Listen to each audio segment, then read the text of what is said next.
Bismillahirrahmanirrahim. Assalamu alaikum dear students and viewers. Welcome to my YouTube channel Digi Learner Points. आज के इस video tutorial में हम information system जिसका subject code CS507 है उसके असाइनमेंट नंबर 3 सॉल्व करेंगे जो कि स्प्रिंग सेमेस्टर से रिलेटेड है। अपने सोल्यूशन की तरफ बढ़ने से पहले आप सब लोगों से गुजारिश है कि काइंडली मेरे चैनल को सब्सक्राइब कर लें और बेल आइकन के बटन को हिट करने के साथ साथ ऑल के ऑप्शन को मस्ट सेलेक्ट करें ताकि आप मेरी अपकमिंग वीडियोस का नोटिफिकेशन जो जीडीपी और असाइनमेंट की सोल्यूशन पर मुश्तमिल होता है ऑन टाइम वसूल कर सकें। तो चलें अपने क्वेश्चन को रीड आउट करते हैं। Read the following software fault management process for computer based information system used by GS technologies and answer the questions given at the end of the paragraph. एक कंपनी है GS technology, वो एक computer based information system को इस्तेमाल करती है। तो उसके related software fault management process को नीचे पैराग्राफ में बयान किया गया। आपने उसको रीड आउट करना है और रीड आउट करने के बाद पैराग्राफ के एंड में कुछ क्वेश्चंस दिए गए हैं, आपने उन क्वेश्चंस का आंसर करना है। तो जैसे कि मार्किंग की जो डिवीजन है 2+5+5 ये ज़ाहिर करती है कि इस क्वेश्चन के कितने पार्ट्स होंगे, 3 पार्ट्स होंगे। तो अपने चले पैराग्राफ की तरफ मूव करते हैं, उसको रीड आउट करते हैं। मैं इसको थोड़ा जूम कर लूँ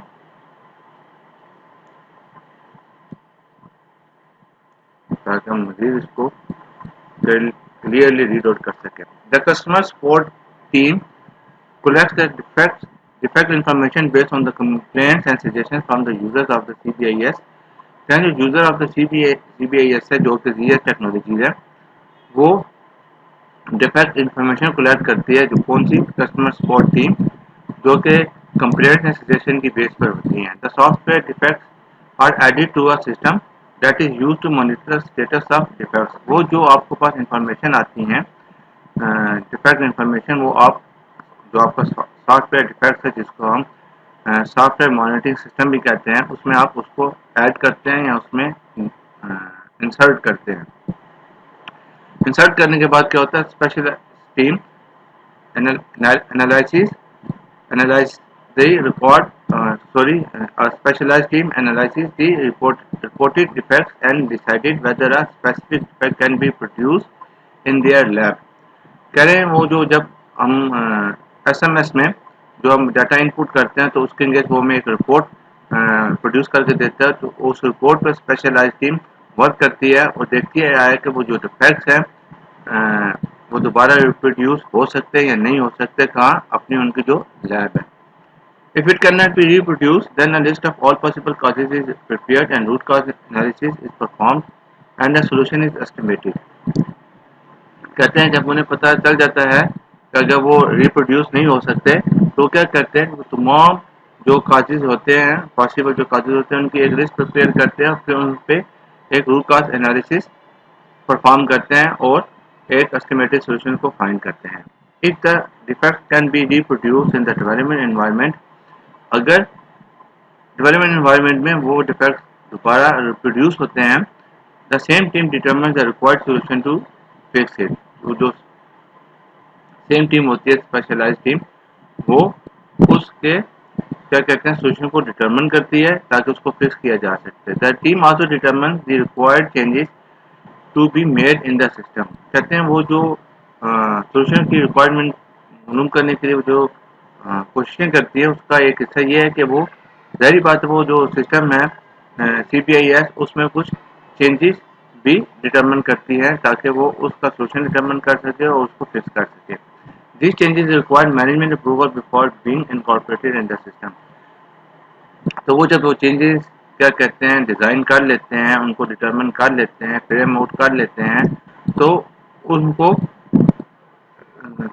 मालूम करने के बाद नेक्स्ट स्टेप क्या होता है? उनको इनकॉर्पोरेट करने के लिए यानी सॉफ्टवेयर में शामिल करने के लिए उन्हें किसकी ज़रूरत होती है? मैनेजमेंट की अप्रूवल की ज़रूरत होती है।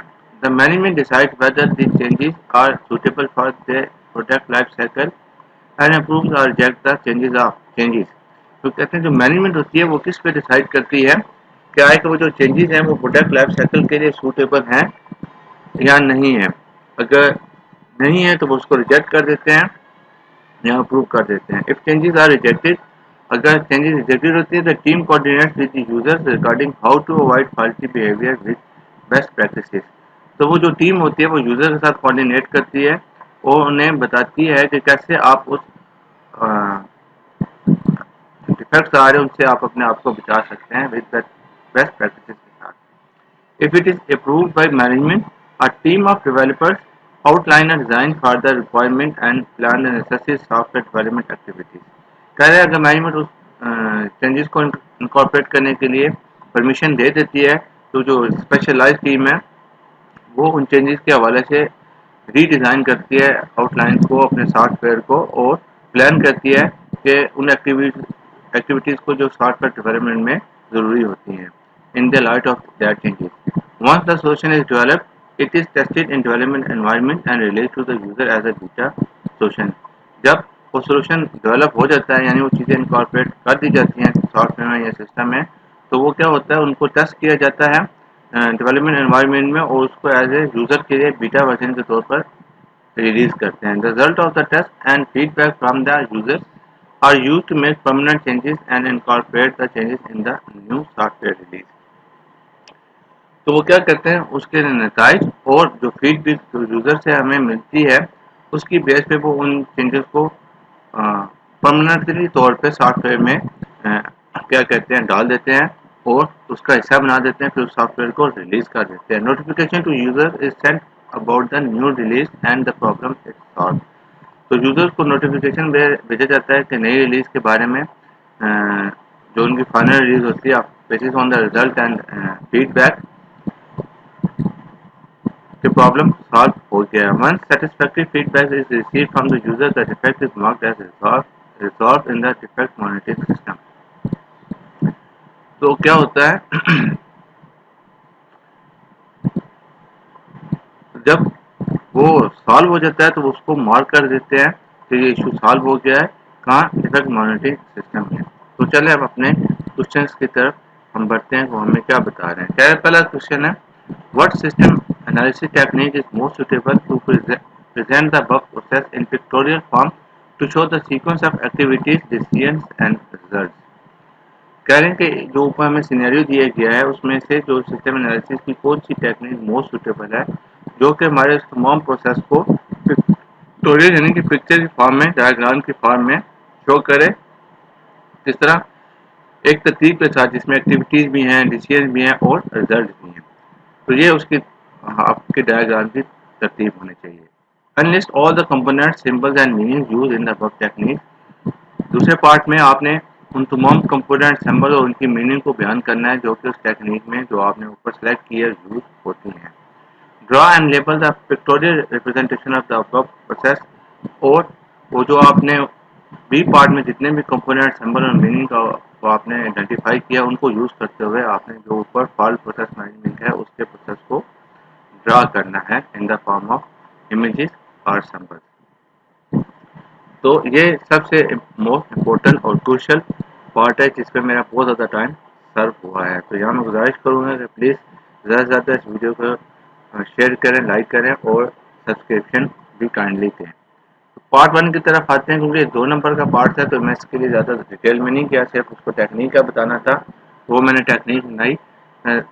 The DFD data flow diagram is the most suitable technique in present or given situation to showcase the process in pictorial form that depicts all the activities, decision and result in sequence way.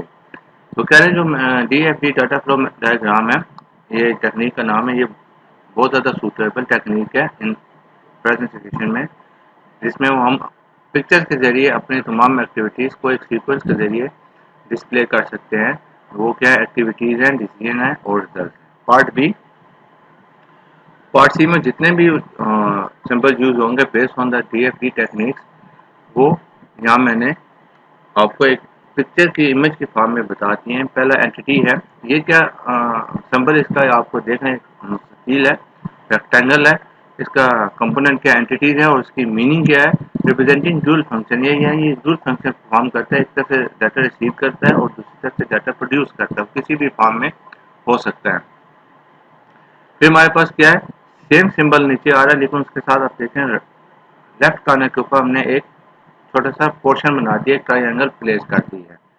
अब वो क्या है जी, entity reputation, जो entity के जो function थे ऊपर dual function, वो उसको रिपीटेडली परफॉर्म करता है, एक दफा नहीं मैनी टाइम्स उसको रिपीट करता है, यानी डाटा रिसीव भी करता है, उसको प्रोड्यूस करता है बाय मल्टीपल टाइम्स। अब जो थर्ड है हमारे पास, आप देखें नाउन कॉर्नर एक बॉक्स है जिसमें एक लाइन डिवाइड की है, ये प्रोसेस को शो करता है। प्रोसेस क्या है, शो ये एक एक्टिविटी है जो आपके डाटा को मैनिपुलेट करता है या उसको ट्रांसफॉर्म करता है किसी भी यूजेबल फॉर्म में, जैसे ऊपर भी बताया गया। ये जो एरो का निशान है, ये डाटा फ्लो यानी शोइंग डाटा फ्लो मूवमेंट आपको बता रहा होता है इन्फॉर्मेशन की कहाँ से कहाँ जा रही है। अब जो नीचे वाला आप देखें एक मुस्ततील है जिसमें एक बॉक्स बना हुआ है, उसकी जो राइट हैंड साइड है वो ओपन है, और इसका क्या मतलब है, डाटा स्टोरेज साइट है, और ये शोइंग परमानेंट और टेम्पोररी डाटा स्टोरेज साइट, यानी यहाँ आपको जो डाटा परमानेंट बेसिस में या टेम्पोररी बेसिस पे आपका डाटा यहाँ स्टोर होता है। तो नीचे वाला जो हमारे पास सिंबल है वो क्या है, ऊपर वाले की रेपुटेशन, लेकिन यहाँ बिल्कुल जैसे हमने एंटिटी रेपुटेशन में एक ट्रायंगल लगाई थी, यहाँ भी हमने एक ट्रायंगल प्लेस कर दी है। तो वही फंक्शन परफॉर्म करेगा जो डाटा स्टोरेज साइट में होता है, लेकिन इन रेपुटेशन फॉर्म में। अब चलें जी सबसे इम्पोर्टेंट और क्या कहते हैं अहम पार्ट की तरफ, पार्ट सी। ये देखने में तो बहुत सिंपल नज़र आ रही है, लेकिन सॉरी यहाँ मैं भूल गया लगाना, लेकिन मैं आपको बता दूंगा कि आप इसमें क्या कर सकते हैं। अब हमारे पास क्या, जो हमारे पास CST यानी कस्टमर सपोर्ट टीम है, वो एज ए क्या उसका क्या फंक्शन है, मैंने वो बताया। यानी उसके पास डाटा रिसीव हो रहा है, हम इसको एंटिटी नहीं कहेंगे क्योंकि वो उसमें रिपोर्टें नहीं कर रहा, कोई डाटा प्रोड्यूस नहीं कर रहा, वो जस्ट सिर्फ वो डाटा रिसीव कर रहा है डिफेक्ट इंफॉर्मेशन जो कि सजेशन या कंप्लेंट्स की फॉर्म में है, उसको रिसीव करता है। इसलिए मैंने स्टोरेज डाटा विद रेपिटेशन वाला सिंबल यहाँ यूज़ किया है। उसके बाद वो क्या करते हैं, वो जो डिफेक्ट इंफॉर्मेशन रिलेटेड डाटा होता है वो उसको अपने सॉफ्टवेयर मॉनिटरिंग सिस्टम में डालते हैं, और वो सॉफ्टवेयर में सिस्टम क्या है, जो बार बार कंप्लेंट आ रही होती है, डिफेक्टिव इंफॉर्मेशन रेपिटेटिवली आ रही होती हैं, तो वो क्या करते हैं, तो ये वो ड्यूल फंक्शन परफॉर्म करता है। ये software monitoring system data receive भी कर रहा है और कोड भी प्रोड्यूस कर रहा है। तो इसलिए मैंने यहाँ सिंबल यूज़ किया है कौन सा, एंटिटी रेपिटेशन का। उसके बाद वो क्या कर रहा है, अब वो प्रोड्यूस क्या कर रहा है, वो रिपोर्ट प्रोड्यूस कर रहा है। यहाँ मैं एक इन्फॉर्मेशन डाटा फ्लो करूँगा स्पेशलाइज टीम की तरफ, जो मैं भूल गया हूँ, लेकिन आप लाजमी ये वाला एरो वाला सिंबल यहाँ प्लेस करें ताकि वो आप चलें कि जो डाटा है वो मूव करके कहाँ गया है, स्पेशलाइज टीम को in the form of report. तो वो स्पेशलाइज टीम क्या है, वो कहते हैं रिपोर्ट फिर एनालिसिस करती है लैब में, तो चेक करने के लिए जो इफेक्ट्स आ रहे हैं कि वो रिप्रोड्यूसेबल हैं या नहीं है। सॉरी यहाँ स्पेलिंग भी गलत हो गया, यहाँ UCIBL होना चाहिए, टाइपिंग मिस्टेक है, और नॉट। अब दो हैं, रिप्रोड्यूसेबल और नॉट रिप्रोड्यूसेबल। अब रिप्रोड्यूसेबल को भी हम देखेंगे और नॉट रिप्रोड्यूसेबल को भी देखेंगे। अब हम जाते हैं सबसे पहले नॉट रिप्रोड्यूसेबल देखेंगे, उसके बाद हमारे पास हल ही कोई नहीं। तो ST ने यहाँ क्या किया, प्रोसेस किया, इस पर एनालाइज किया लैब में जाके, और उसको डाटा को मैनिपुलेट करने की कोशिश की, यानी कि उसको ट्रांसफॉर्म करने की कोशिश की किसी सोल्यूशन की तरफ। तो वो क्या हुआ, तो उन्हें पता चल गया कि जी ये डिफेक्ट रिप्रोड्यूस नहीं हो सकते। तो वो क्या करेगा, वो जो वो दोबारा प्रोड्यूस नहीं हो सकते, तो इसका मतलब वो एज स्टोरेज डाटा बिहेव करेगा, जो वहाँ जो साइट है सॉफ्टवेयर सिस्टम के अंदर। तो फिर वो क्या करेंगे, इसको एक ऑल लिस्ट प्रिपेयर करेंगे consisting of all possible causes. जब वो लिस्ट प्रिपेयर हो जाएगी तो फिर वो RCA रूट कॉज एनालिसिस उस पर कंडक्ट करेंगे, उसके बाद फिर एक एस्टिमेटेड सोल्यूशन प्रोवाइड करेंगे। ये तो एक केस हो गया। अब दूसरे केस की तरफ जाते हैं। अगर वो डिफेक्ट रिप्रोड्यूसेबल हैं यानी बार बार पैदा होते हैं, तो क्या होगा, तो वो जो स्टोरेज डाटा साइट है वो सेम रिप्रोड्यूस करिए डिफेक्ट, तो वो क्या हुआ, रेपिटेशन हो रही है डाटा की। तो इससे मैंने यहाँ ये सिंबल चूज किया। अब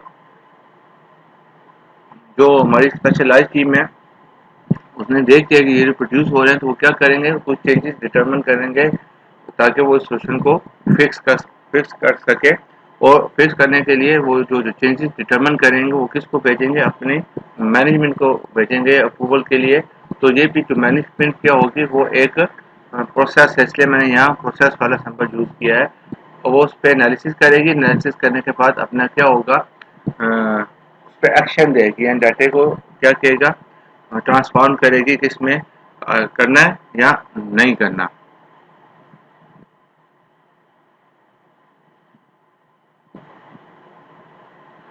चाहे तो आप यहाँ एंटिटी का भी लगा सकते हैं। तो ये मेरे माइंड के मुताबिक है, आपके माइंड से डिफरेंट हो सकता है। अगर काइंडली आप कुछ और फील करते हैं या आपका माइंड कुछ और आपको कहता है तो आप ज़रूर हमारे साथ कमेंट सेक्शन में शेयर करें ताकि मेरे साथ साथ सबका भला हो सके। तो यहाँ आप एंटिटी का भी ऑप्शन यूज़ कर सकते हैं और मैंने प्रोसेस का यूज़ किया क्योंकि वो उस पर करेंगे और डाटा को ट्रांसफॉर्म करने की परमिशन देंगे किस में, सॉफ्टवेयर में, या नहीं देंगे। अगर तो मैनेजमेंट उसको रिजेक्ट करती है तो वो क्या होगा, ये वाला रिप्रोड्यूस वाला जो पोर्शन है दोबारा वो क्योंकि रिप्रोड्यूस हो रहा है वो होता रहेगा। तो वो जो स्पेशलाइज टीम क्या होगी वो एक special set of instructions issue करेगी यूजर्स के लिए ताकि वो इन डिफेक्ट्स से अपने आप को बचा सके। और वो रिप्रोड्यूस हो रहा है इसलिए मैंने ये सिंबल यहाँ यूज़ किया है। अगर वो अप्रूव कर देते हैं तो स्पेशलाइज टीम क्या करेगी, जो चेंजेस थे उसको ट्रांसफॉर्म करेगी या मैनिपुलेट करेगी और उसको इंसर्ट करेगी अपने सॉफ्टवेयर, जो सॉफ्टवेयर उसमें। और फिर उसके बाद उसको डेवलपमेंट एनवायरनमेंट में चेक करने के लिए टेस्टिंग फेज में भेज देगी एज ए बीटा वर्जन। और ये क्या है, और यहाँ फिर क्या होगा, यहाँ वो उसको थोड़ा चेक करेंगे, चेक करने के बाद अपने यूज़र को देंगे और यूज़र क्या करेंगे, इनको फीडबैक देंगे। जब वो फीडबैक आएगी तो फीडबैक को मैंने यहाँ प्रोसेस से किया क्योंकि यहाँ फिर वो डाटा को मैनिपुलेट करेंगे, उसको ट्रांसफॉर्म करेंगे। कुछ मजीद डिफेक्ट्स आ रहे होंगे, कुछ नई किस्म के डिफेक्ट्स आ रहे होंगे, कुछ करेक्ट हो गए होंगे तो उस पर वर्किंग करेंगे। और वर्किंग करने के बाद फिर वो क्या होगा, उसको रिमूव करेंगे और फाइनली फिर अब उसको जब वो रिमूव हो जाएगा तो वो परमानेंटली तौर पर उन चेंजेस को सॉफ्टवेयर का हिस्सा बना देंगे और फिर अपने एसएमएस में उसको मार्क कर देंगे एज ए सॉल्व। तो इसलिए मैंने ये वाला डाटा स्टोरेज साइट किया क्योंकि वो साइट में जो साइट सॉफ्टवेयर के अंदर साइट होगी उसमें परमानेंट बेस में ये शामिल हो जाएंगे। उसके बाद हमारे पास जो नेक्स्ट क्वेश्चन है बुटू है, what is polymorphism, polymorphism and add example. Polymorphism, it is a characteristic of feature that generate an ability to assign a different meaning or usage to an entity in different contexts. कह रहे हैं कि ये एक कार्टिस्टिक या feature है जो कि एक एबिलिटी जनरेट करता है एक ही चीज़ को वो मुख्तलिफ किस्म के मीनिंग या यूजेस असाइन कर सकता है जो वो मल्टीपल टाइम्स में उसको परफॉर्म करते हैं। Specifically, to allow an entity to perform different tasks with different forms in different contexts, such as variable, method or as an object. कह रहे वो जो एंटिटी होती है जैसे उसको मुख्तलिफ मीनिंग या मुख्तलिफ यूजेस असाइन किए गए हैं तो वो मुख्तलिफ कंटेक्ट में उसको मुख्तलिफ तरीके से यूज में लेके आते हैं। तो वो यूज क्या हो सकता है, मिसाल दे रहे हैं वेरिएबल के तौर पर भी इस्तेमाल होता है, एक मेथड के तौर पर भी, या एक ऑब्जेक्ट के तौर पे भी वो उसको इस्तेमाल कर सकता है। एग्जाम्पल देते हैं to state the concept in more detail, मजीद डिटेल में इस कंसेप्ट को बयान करने के लिए let's take help from a real life example. एक रियल लाइफ एग्जाम्पल से हम इसकी मदद लेते हैं। Rice is a very famous food element, कहते हैं राइस चावल जिनको हम कहते हैं बहुत मशहूर एलिमेंट है, फूड एलिमेंट है। therefore we look at rice in the light of polymorphism concept। तो हम polymorphism concept के तनाजर में हम इस राइस को देखते हैं कि कैसे हम इसको इस्तेमाल कर सकते हैं। हमारे पास एंटिटी क्या है, राइस। तो अब राइस क्या है, एक राइस। अब हमने इसको डिफरेंट किस्म की यूजेस असाइन किए हैं इन डिफरेंट कंटेक्स्ट में। मिसाल के तौर पर ये एक एज ए वेरिएबल भी इस्तेमाल हो सकता है, एज ए वेरिएबल ज़्यादा इस्तेमाल हो रहा है। इसको मैं थोड़ा करेक्ट कर लेता हूँ और मेथड नहीं कर रहा, मेथड समथिंग एल्स है। also used as a variable in this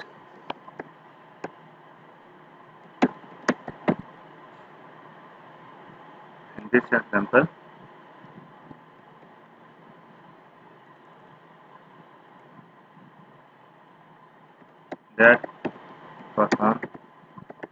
different roles in different context। तो मैंने इसको करेक्ट किया है कि वो मुख्तलिफ कंटेक्स्ट में मुख्तलिफ किस्म के रोल परफॉर्म करता है, इसलिए ये एक वेरिएबल है। And also have usages in multiple. कैसे, इसको मैं थोड़ा ठीक कर लूँ।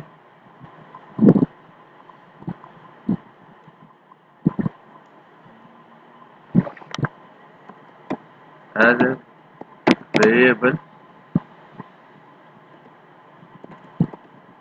Rice usages in different recipes, spelling गलत हो गया,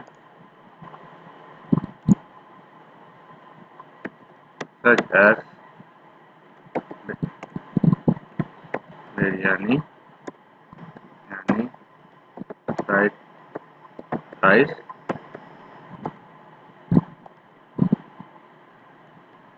पुलाव, मंदी या अरबी डिश है, एंड सो ऑन। तो यहाँ हमारी ये एक्सरसाइज और कंस्ट्रक्शन खत्म पर 0 हुआ। उम्मीद करता हूँ आपको समझ में आएगा। कुछ क्वेश्चन है तो या तो कमेंट सेक्शन में मुझसे पूछ सकते हैं। इसका फाइल का लिंक मैं डिस्क्रिप्शन में दे दूँगा। अपना बहुत बहुत ख्याल रखिएगा और मेरे चैनल का भी ख्याल रखिएगा। सलाम अलैकुम।